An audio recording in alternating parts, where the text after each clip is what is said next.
Hello everyone and welcome back to Coach Craig Sports. Today is going to be a quick news update, so there's going to be two major things that we're going to be talking about today. First off, Sony Michel traded to the Rams. What does this mean for Darrell Henderson? What does it mean for the Rams backfield in general? And then second, Travis Etienne going down with a foot injury. He's out for the season, placed on IR. What does that mean for James Robinson? What does that mean for the Jacksonville Jaguars backfield? So first off, we'll start off with Mr. Sony Michel being traded to the Los Angeles Rams. Sony Michel obviously was a former first-round pick. He's flashed at times. He's had really good games, really strong touchdown games. Never quite kind of hit his upside that people wanted him to have. So this is actually for a conditional 5th round and a conditional 6th round pick to the Patriots. First of all, we got Darrell Henderson, 3rd round pick a couple of years ago. Looked pretty good last year. Obviously, Cam Akers out for the year with the torn Achilles. So now we have Sony Michel. We have Darrell Henderson. Coming into this trade, I assumed Darrell Henderson would get, probably 2/3 of the workload for the Rams. Xavier Jones, Jake Funk, Raymond Calais, before he got injured, would kind of, just put together the rest of it. Obviously, Calais got hurt as well. Darrell Henderson banged up his thumb in practice. He'll be all right. Now you have Darrell Henderson, you have Sony Michel. So I assume it's probably going to be like a 60-40 split or a 65-35 split in the favor of Darrell Henderson. So the good news for Darrell Henderson, they added a running back. And it's not a running back that's known to be a good pass catcher. Darrell Henderson graded out pretty well last year in pass protection, so that's obviously a plus. He should get that third down work. The concern with Sony Michel coming in, Sony Michel's been pretty good around the goal line as well. Henderson's been pretty good around the goal line too. So who's going to get the goal line touches? Maybe they split some of these touches. Maybe that affects Henderson a little bit in that way. So I think it's a good news that they didn't bring in like a super prominent name or a super good pass catcher. That's the good news for Darrell Henderson. I still bumped him down from about RB 18 to RB 21 in my half-point PPR rankings for the season. I bumped Sony Michel from running back 48 to running back 43. So I think there's definitely room and opportunities to draft both these guys. Darrell Henderson, you're probably looking at getting him around the 5th round. Maybe he bumps down to the 6th round now. If he's there in the 6th round, that's definitely a value. Still go ahead and take him. Sony Michel, he probably bumps up. I would assume he's probably around the 10th, 11th round. I don't have a problem taking him there, taking a shot on him if that's what you want to do. If you need a running back, if you're going 0 RB, maybe that's a guy for you. But overall, looking at the rest of the backfield, Xavier Jones, Jake Funk, they're nothing more than flyers at this point, especially maybe for Dynasty a little bit better. If one of these guys do get hurt, and both of them do have a little bit of an injury history as well, so keep in mind Xavier Jones and Jake Funk if something were to happen to Darrell Henderson or Sony Michel. But at this point, I don't think either one of them are draftable in redraft leagues. So that's pretty much the Rams' backfield in a nutshell. We're going to move over to the Jaguars now. So obviously, like I said, Travis Etienne on season-ending IR.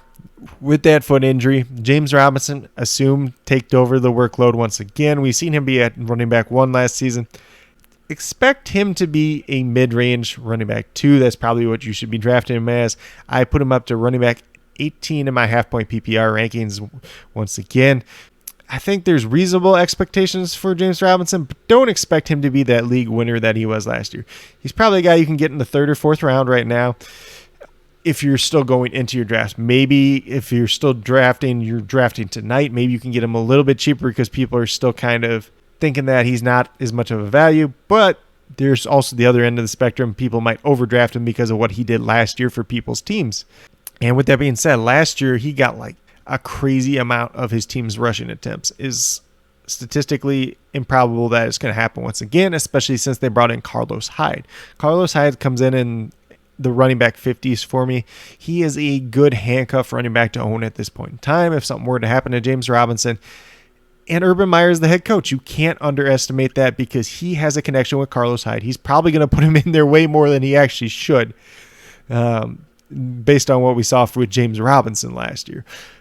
But Carlos Hyde's going to probably have a role on this team. He's going to be a solid handcuff running back if that's what you need him to be. And James Robinson, let's put it this way, he got hurt at the end of last year. Do not underestimate that. He obviously didn't expect to have as much of a workload last year as he did, but can he hold up to that workload in back-to-back years? Once again, that's another question. Will they kind of try to teeter off him a little bit with that? And we'll see if the Jaguars bring in another running back, maybe a pass-catching running back to play on third downs. They also do have Dare Ogunbowale, who's been a decent third down back for the Buccaneers a couple years ago. Very good on special teams as well. Good pass catcher, good in pass protection, so he could also play on third downs as well. Or they could just roll with James Robinson on third downs. He's been all right in pass protection. He can catch the ball. He's just nothing crazy after the catch, let's put it that way, or a great route runner or anything like that for the running back position. But overall, that's kind of the overview for the Jacksonville Jaguars. Also, keep in mind, Travis Etienne was being talked about playing that kind of slasher role in the Urban Meyer style offense. Not sure how much this offense is going to look like Urban Meyer, how much it's going to look like Darrell Bevell. It's going to be a mixture of the two, obviously.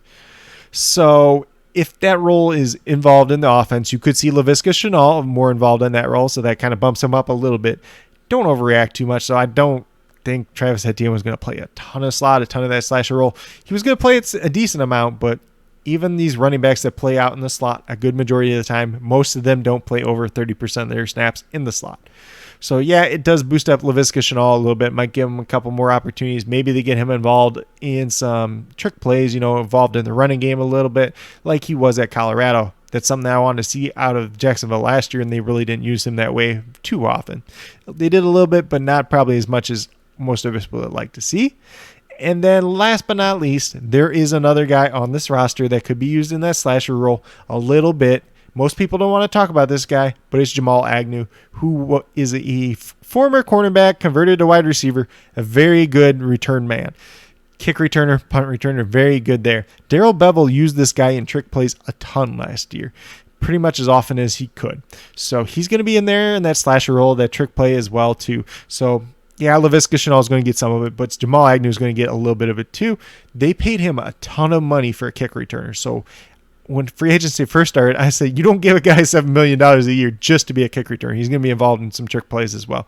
And I truly believe that's what's going to happen. We'll see if they add another piece, but that's kind of what it is right now for the Jacksonville Jaguars. But with that being said, if there's any other news you'd like to see me cover in the future, just let me know down in the comments. Definitely would appreciate it. And as always, if you guys are not already subscribed to the channel, please consider subscribing. Definitely would appreciate it. It definitely helps build the community that we're trying to build here at Coach Craig Sports. That's truly one for the viewers, helping you guys with your fantasy football teams, helping you with your DFS, whether it's NBA or NFL, covering all the different football news, little stuff like this, quick little videos, trying to help you guys out as much as possible, giving you guys some insights, kind of my thoughts, reaction to news as it comes out, then covering some NFL draft prospects for the 2022 NFL draft. But with that being said, that's all I have for today's video. Hopefully you guys all enjoyed. And once again, just like to thank you for taking the time out of your day to watch this video. Definitely means a lot to me, and I hope each and every one of you has a great rest of your day.